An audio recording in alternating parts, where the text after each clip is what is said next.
All right, here we go. Getting set for another outstanding weekend of action. Everything rescheduled from last week. So the Southwest at Oaklawn Park and the Martha Washington.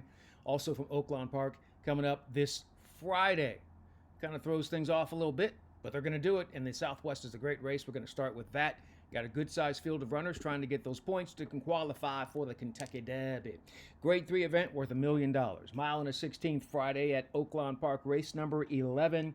You know the deal, 20 points and whatnot and who for. All right, reclamation, decode to the inside. Butane apparently is going to be able to make this flight, so he'll be there. Rancho Santa Fe, a deep closer. Litmus test is also another one for Baffert that's very intriguing. Circle tap. All right, good luck with that, Dallas Stewart. Liberty National. Liberty, Liberty, Liberty, Liberty. Spirit of Royal, stretching out to the two turns here. We'll see how that works out. Well, at least not just two turns, sorry, mile and a 16th. Strategic Risk, that's an interesting horse. We'll talk about it. Bricklin, all right. Silent Tactic, okay. Baytown Dreamer and Soldier and Diplomat, Sleeping on Freedom, all rounding out your field.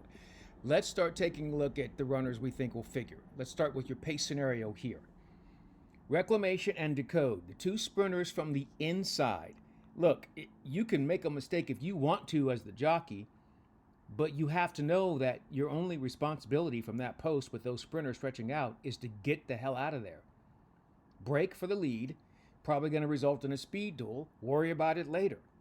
Once you get to the front end, I seriously think that's the hardest part in racing. Just get to the front end. Once you get there, then worry about the rest of it. So those two have to go. And we'll see if they're able to stay. But then things get interesting because when's the last time you saw a Bob Baffert horse that didn't break on top? What, Arrowgate? That's probably the last one I can think of. Butane is supposed to break on top. He probably doesn't want to dictate the fractions. He's quick enough to do it, but I think he wants to just break on top and then press those two sprinters to his inside. So 1, 2, and 3 all have to go. That's what makes things very interesting. They'll have to get a move on to get position out of the gate, going the mile and a 16th. And then you start thinking about runners that are probably going to sit just off of that, right? So you look at Strategic Risk, who's a horse that, in my opinion, he kind of got away with some things, especially in the Smarty Jones. I don't think he's good enough to persevere and keep going. But, that's why they're in the race. We'll find out. But he's a winner of back-to-back races looking to make it 3 in a row. He'll be pressing just off the pace, more of a stalking situation. He doesn't want to be involved at that speed, but he doesn't want to get too far away because he doesn't have that great of a closing kick. He's just going to be in the mix. And getting post position for him getting position is super important for him in that first quarter mile. Then you have runners that'll be making up a little bit more ground. Silent Tactic is a runner that I expect to improve. Those first 2 runs on the synthetic were impressive enough, right? Then they took the break, came back in the Smarty Jones. There wasn't anything to run at in the Smarty Jones, and he just kind of inherited that second place finish. It was a really weird race. But now he's coming second off the layoff. He's going to improve. He's got a great closing kick, or at least he appears to. And we'll see if he can get it going in time. He's 20-1 morning line. Another horse that I think will improve, and he was almost my selection, is Rancho Santa Fe.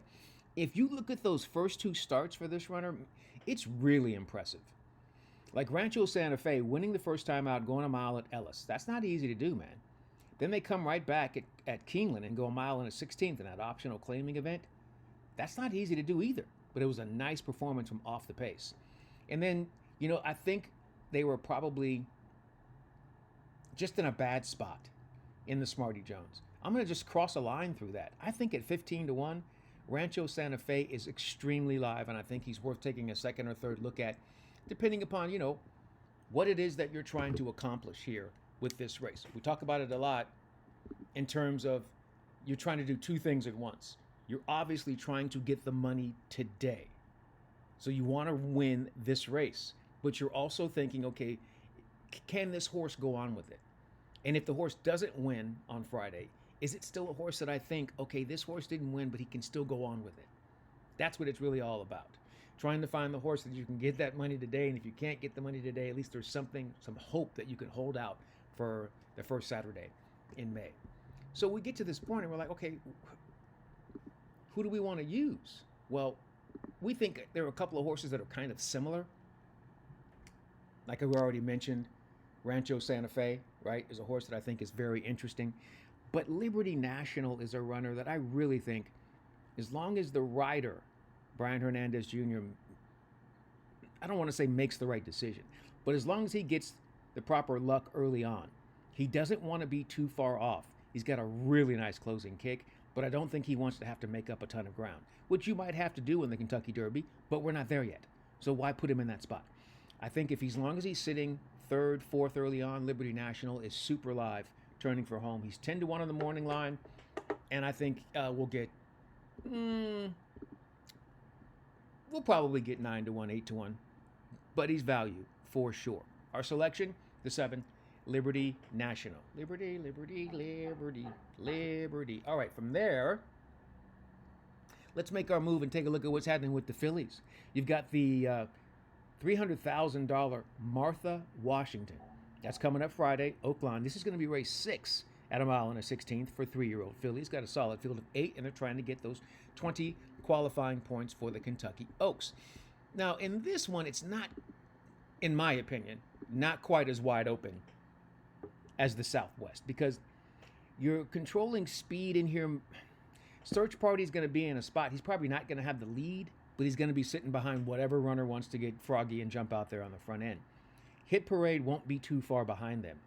I don't know if there is any rider that I have more confidence in than Luis Saez in this situation. He's ridden this 3-year-old filly before. They were able to win. Luis usually pretty assertive. He's not going to have his runner coming from 10 lengths back. So he's going to have her in the right spot. It's just really a question of if she's good enough and if she's ready. I think she's proven that she's good enough.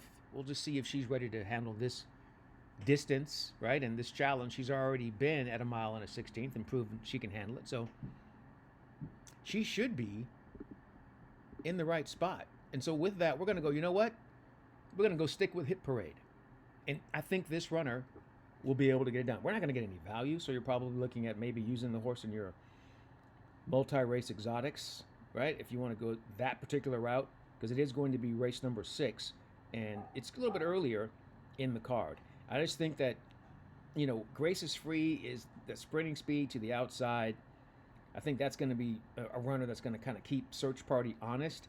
Even Maximum Offer's got a little bit of speed to offer, and Nickel and Dime to the inside has some speed. I'm just going to set up for pretty much an easy victory from Hit Parade, maybe an upset from Newtown Pike, but I don't know.